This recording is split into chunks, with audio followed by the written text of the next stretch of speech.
苗族非遺發酵工藝，貴州無辣糕慢慢熬出嚟嘅醇厚酸香，配埋江豚魚、脆肉丸、黑魚嘅三魚拼盤。今日就帶你哋喺深圳感受一下黔東南嘅酸爽。呢間店呢就喺桃園街道嘅民企科技園新視藝創客公園入邊啦，可以坐地鐵5號線到大學城站嘅 D 出口出嚟，行800米就可以到噶啦。咁我哋今日嚟食嘅呢一間酸湯火鍋呢，仲係海利酸湯官方授權嘅高端鉗脆火鍋嚟嘅，用係苗族傳承咗上千年嘅非遺發酵工藝。佢入邊嘅環境呢，就係新中式混搭呢個苗族風情啦，非常雅致啊！關鍵係仲有20幾間嘅私密包間啦，可以商務宴請或者係家庭聚餐、朋友聚會都可以嘅。咁我哋今日就點咗3個鍋底啦，一個係海利嘅紅酸湯火鍋，一個係雲南嘅菌菇，仲有呢個玫瑰金湯。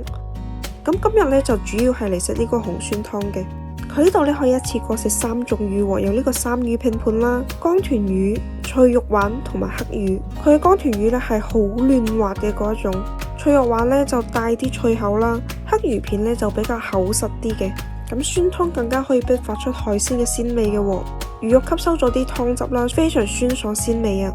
仲有佢呢個傳統嘅手工米皮，佢呢個米皮呢真係滑捋捋嘅嗰一種，好有咬口。呢個呢就係食起身比較清爽啲嘅主食嚟嘅。仲有佢呢度嘅傳統手工豆花，佢呢個呢係可以兩食嘅，係可以直接咁樣點呢啲點料食啦。咁都可以放喺呢個酸湯鍋入邊煮一煮嘅。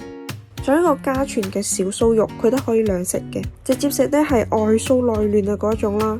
咁都可以擺入呢個酸湯鍋入邊浸一浸，半軟半脆嘅狀態呢就係最好食噶啦。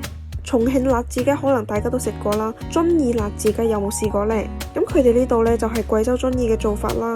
喺呢度食飯呢，晏晝嘅時間段有8折嘅優惠噶，晚餐呢有9折。唔想嚟到現場等位嘅話呢，可以上 Openrice 開飯啦，上邊訂位嘅。呢一餐酸湯宴呢，從鍋底到酸菜啦，同主食再到小食，每一樣都透露住黔東南嘅真材實料啊！好啦，我哋今期視頻就到呢度啦。